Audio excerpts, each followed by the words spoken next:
আজকে আমি সকালবেলা ঘরে সমস্ত কাজ করার পর যখন বাবুকে স্কুলে ছেড়ে দিয়েছি, যেরকম টাইমে দোকান যাই, দোকানে গিয়েছিলাম। তো দোকানে গিয়ে বসেছিলাম, বসে স্টাফদের সঙ্গে কথা বলছিলাম। বলতে বলতে মানে অনেকক্ষণই ছিলাম, মোটামুটি আধা পৌনে 1 ঘন্টার মধ্যে ছিলাম, বসেছিলাম। তারপরে একটা কাস্টমার হঠাৎ করে আসলাম, যখন মানে অনেকক্ষণ বসেছিলাম, তো আমি ভাবলাম যে উঠে একটুখানি বাইরেটা দাঁড়াই। তো উঠে বাইরেটা দাঁড়ালাম। তো একটা কাস্টমার আমাকে বললো, হ্যালো করলো, কি কেমন আছো? আমি বললাম ভালো আছি। তো বলছে, শুনেছো একটা কি প্রবলেম হয়ে গেছে? আমি বললাম যে না, কী প্রবলেম? তো এত বড় একটা দুঃখের খবর শোনালো না, মানে সেই খবরটা শুনে আমি চমকে গেলাম, মানে লিটারালি আমি চমকে গেলাম।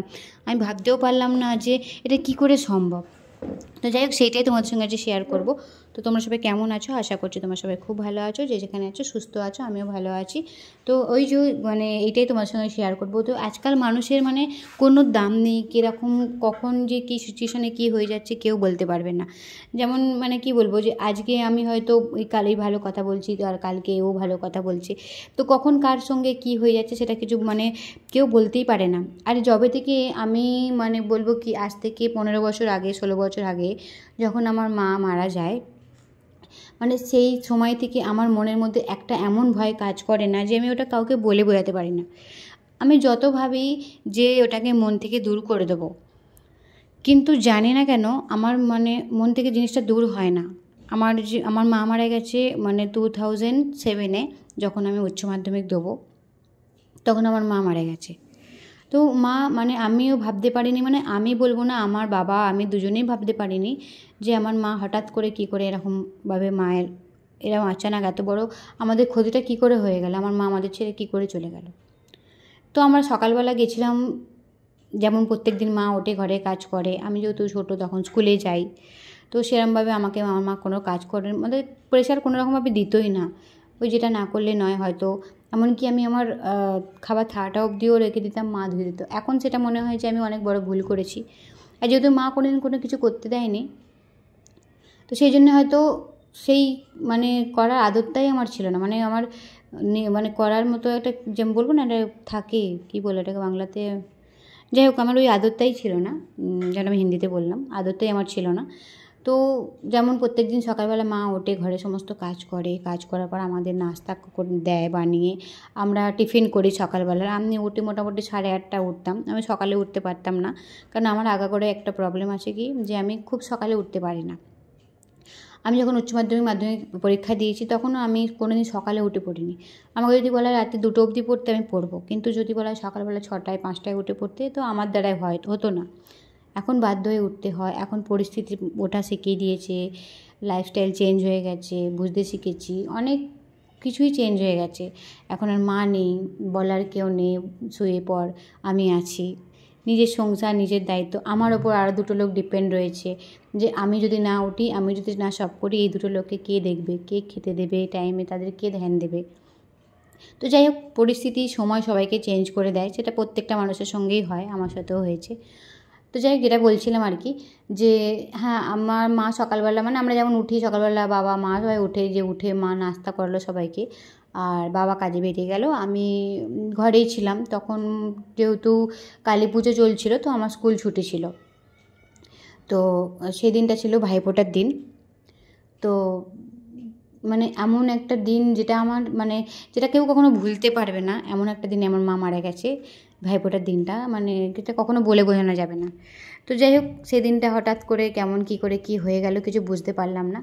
তো এই সব নিয়ে তোমাদের সঙ্গে একটা পরে ভিডিও করব, তোমাদের সঙ্গে শেয়ার করব একটা বড় ভালো ভিডিও করে। অনেকটা যদি স্টোরি বলতে যাই, তো ভিডিওটা অনেকটা বড় হয়ে যাবে। তো এই দিনটা না আমি আজও ভুলতে পারি না। তারপরে কিছুদিন পরে আমার বাবা মারা যান। তো যাই হোক, যবে থেকে এই ঘটনাগুলো আমার উপর দিয়ে গেছে, তবে থেকে না আমি মানে আমার মনটাকে আমি কিছু কখনোই আমি করতে পারি না, স্থির রাখতে পারি না, যে যেটা হয়ে গেছে হয়ে গেছে, যেটা আমার ভাগ্যে ছিল সেটা হয়ে গেছে। কিন্তু আমার মনের মধ্যে সবসময় একটা ভয় কাজ করে, জানি না কখন কার সাথে কী হয়ে যাচ্ছে, কখন কী কার সাথে হয়ে যেতে পারে। তো যাই হোক, আমি মানে ভগবানকে প্রে করি, ভগবান মানে মা বাবাকে সবাই মানে সবসময় সুস্থ রেখো, ভালো রেখো, প্রত্যেকটা বাবা মাকে। আর দেখো, প্রত্যেকটা বাবা মাই চায়, যে ছোটোবেলায় বলবে হয়তো আমি কিছু করিনি কেন, সেই সময়টা আমার অত বুদ্ধিও ছিল না, আর আমি যেহেতু একা বড় হয়েছি, 4-5 জনের সঙ্গে বড় হইনি, তো অতটা আমার জ্ঞান ছিল না। আর যেহেতু মা কোনোদিন কিছু করতে দেয়নি, সেই জন্য আমার ওইটাতেও আমার অতটা নলেজ ছিল না। আর আমি এত তাড়াতাড়ি সব কিছুটা হয়ে গেছে না কয়েক ঘন্টার মধ্যে, যে সেটা সুযোগই পাইনি করে কীরকমভাবে কিছু করার, গিয়ে সব কিছুটাকে সলভ করার। তো আজও আমি ওই দিনটার জন্য আফসোস করি যে আমি আমার মায়ের জন্য কিছু করতে পারিনি। হয়তো কোনো দিন আর সেই দিনটা পাবো না ফিরে, আর কাঁদলেও পাই না, হয়তো আর মাকেও পাবো না, কিছু করার নেই। কিন্তু ওই যে স্মৃতি কখনো ভুলে যাওয়া যায় না, ওই দিনটা আমি কখনো ভুলতে পারি না। আমি আজ অবধি না ভাইফোঁটা দিয়ে তুলে দিয়েছি, কাউকে ভাইফোঁটা দিই না। আর আমি ওই দিনটায় এমন একটা জিনিস, মানে যেটা আমার সবথেকে প্রিয় ছিল, সেটাকে আমি পুরো টোটালি ছেড়ে দিয়েছি। যেদিন আমার মা মারা যান সেদিনকে আমার মানে আমার সাথে জুড়ে ছিল এই জিনিসটা, সেই জিনিসটাকে আমি খুব দূরে সরে দিয়েছি, খুব দূরে। মানে আমার একটা জিনিস বলবো না, জীবনে দুটো জিনিস আমার প্রিয় জিনিস ছিল, দুটো প্রিয় জিনিস আমি দূরে সরে দিয়েছি। মানে কি বলবো, এতটাই কষ্ট পেয়ে গেছি, মানে এতটাই মন থেকে কষ্ট পেয়েছি যে দুটো জিনিসকে আমি খুব দূরে ছড়িয়ে দিয়েছি। এক হচ্ছে আমার হাতের মেহেন্দি, আমার হাতে মেহেন্দি ছিল, আজ 16 বছর হয়ে গেল আমি কোনো দিন মেহেন্দি টাচ করি না হাতে। আমার বিয়েতেও আমি মেহেন্দি পরিনি, টাচই করিনি। আমার মনের মধ্যে এমন একটা ভয় আছে, যদি মেহেন্দি হাতে পড়ি, যদি আবার আমার সঙ্গে কিছু দুর্ঘটনা ঘটে যায়, আমার লাইফে যদি আবার এরকম বড়সড় কোনো প্রবলেম দেখা দেয়, সেই জন্য আমি আর মেহেন্দি পরি না। আর একটা জিনিস হচ্ছে, যেটা আমি আমার প্রিয়জন, যেটা আমার মাকে হারিয়ে ফেলেছি, সবথেকে মূল্যবান জিনিস, যেটা আমার মাকে আমি হারিয়ে ফেলেছি।